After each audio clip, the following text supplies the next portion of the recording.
¿Qué tal? Mi nombre es Emiliano Arenas y coordinador del programa de monitoreo y evaluación de CIPEC.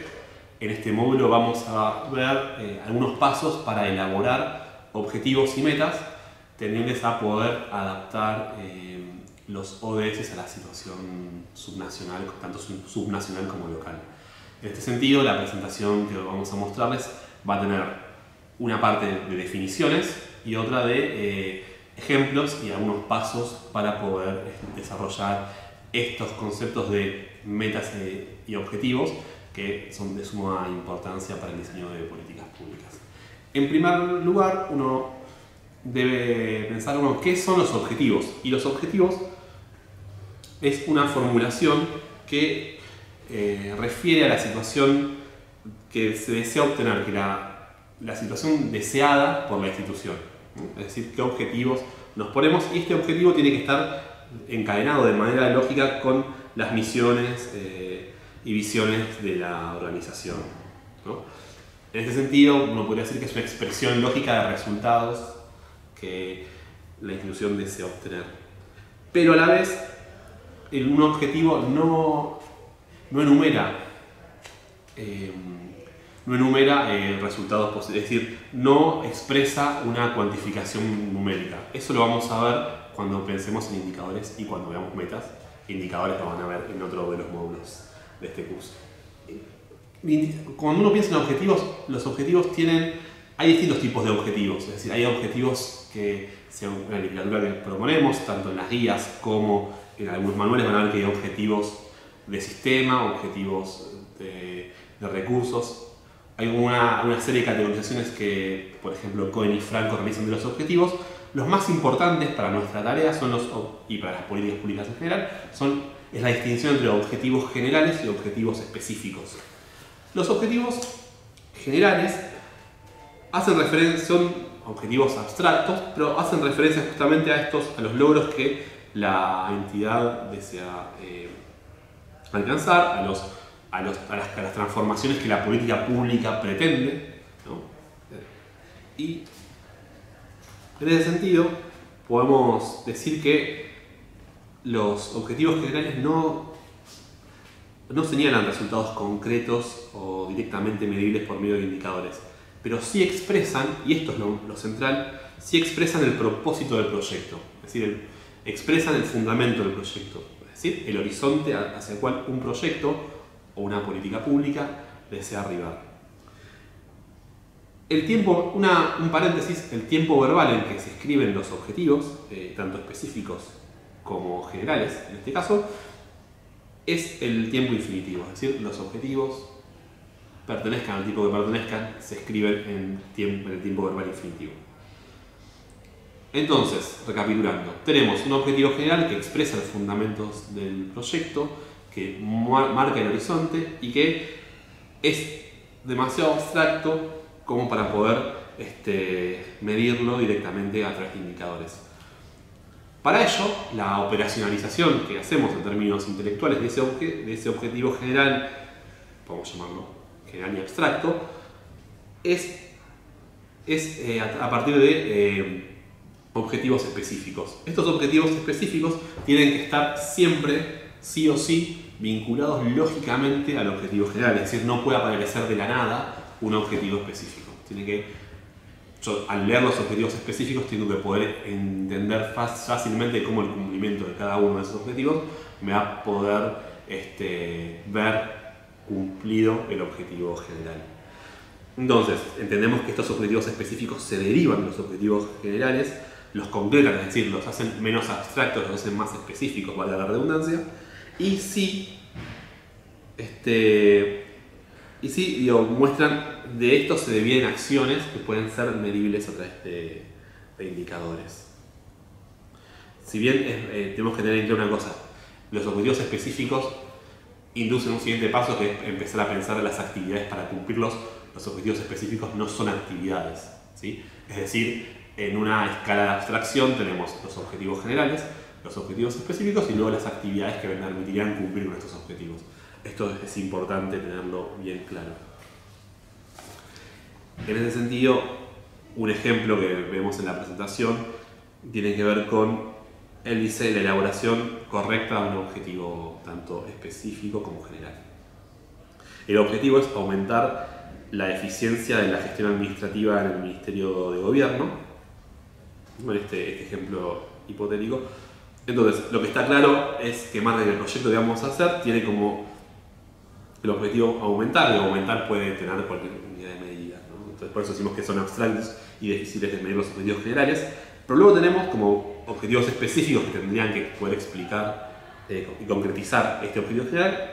Es el establecer pautas de comunicación entre los funcionarios del Ministerio de Gobierno respecto de las actividades a realizar, impulsar la celeridad en las gestiones administrativas del Ministerio de Gobierno y promover la transparencia en las contrataciones del Ministerio de Gobierno. Como vemos, empezamos a definir la eficiencia en términos de comunicación interna, en términos de celeridad de gestiones administrativas y de transparencia en las contrataciones.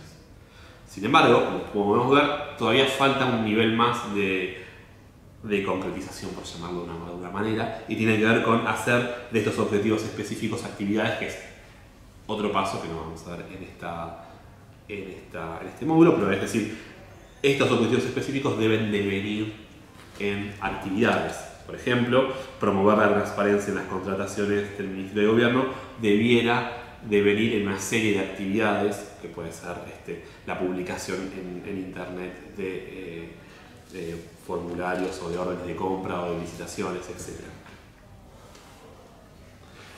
Bien, una vez que definimos qué es un objetivo, es decir, una vez que tenemos el mapa, o por lo menos empezamos a diseñar nuestra carta de navegación en la política pública, tenemos que empezar a delinear, bueno, cómo va a ser el puerto de llegada de nuestra política pública, y esas son las metas. Es decir, ¿cuál es la diferencia, si uno quiere pensar, entre las metas y el objetivo? Es que en el objetivo estoy hablando de una aspiración, es decir, promover lo que decimos, promover la eficiencia en un ministerio, y en las metas lo que voy a estar es cuantificando el punto de llegada, ¿no? Porque las metas expresan un nivel de desempeño a alcanzar. Es decir, yo digo, bueno, ¿cuánto quiero que mejore una situación? ¿Cuánto quiero reducir la pobreza, ¿no? Entonces, la gran diferencia es esto, que las metas son concretas y son medibles y están muy vinculadas al sistema de indicadores. Porque básicamente el indicador me muestra cómo avanzo hacia la concretización de esa meta, ¿sí? ¿Qué debe contener una meta bien definida y bien elaborada? En principio es un desempeño medible. En el mejor de los casos, contar con una línea de base, con medios de verificación, para poder ver el desempeño histórico hasta llegar a esa meta. Debe tener un periodo de cumplimiento, es decir, yo tengo que saber que una meta puede ser anual, cada 2 años, etc. Pero debe estar claro en qué momento, en qué periodo de ejecución de una política yo quiero llegar a esta meta. Tiene que expresar claramente el ámbito geográfico que cumple, es decir, una meta puede estar asociada a localidades, territorios, municipios, provincias, la nación, pero debe estar claro, debe estar delimitada temporal y geográficamente el alcance de esa meta. Deben ser conocidas, es decir, los funcionarios que van a implementar estas políticas deben saber que tienen que cumplir con metas y deben tener responsables. Y esto es un punto central. Alguien tiene que ser responsable de lograr ese objetivo. O en el caso de no lograrlo, también debe ser responsable de poder explicar cuáles fueron las cuestiones que implicaron que esa meta no se cumpliera. En cuanto a las metas, uno a veces tiende a cometer algunos errores como por ejemplo que las metas sean muy abstractas, que no estén vinculadas a un indicador, que de alguna manera no tengan un límite geográfico o temporal. Algunos ejemplos que estamos viendo. Una formulación incorrecta de una meta puede ser eliminar el hacinamiento en hogares urbanos y rurales. ¿Y cuál es la primera cuestión? Es que eliminar no es un concepto claro. ¿Qué estoy diciendo con eliminar? Quitar eliminar bajar a cero, bajar un porcentaje, es un concepto problemático. Y por otro lado, no hay un valor de referencia para evaluar. Es decir, eliminar es igual a llevar la tasa de hacinamiento a cero. Bueno, este problema nos hace poder tener resultados ambiguos, poder tener que contestar nuestros resultados con una meta ambigua. Una formulación correcta de esta meta podría ser reducir el porcentaje de hogares con hacinamiento al 10,3% del nivel nacional y rural al 13,4%, bajo el supuesto de que hay mayor hacinamiento en la ruralidad que en los sectores urbanos. El segundo ejemplo que proponemos para ver cómo elaborar una meta o formular una meta es una meta que dice aumentar la asistencia a bachillerato. Y de nuevo, no está claro cuál es el indicador de referencia. En ese sentido, lo que nosotros proponemos es elaborar esta meta señalando que queremos alcanzar una tasa neta de asistencia al bachillerato del 80%. Es decir, pensamos un indicador y cuál es el estadio en que ese indicador debería estar al cabo de un tiempo determinado en un lugar determinado. Bien, esta presentación contiene un resumen de los textos que están en la bibliografía, a los cuales recomendamos consultar, y asimismo estamos atentos a cualquier consulta que tengan y para poder responderla, y desde ya muchas gracias.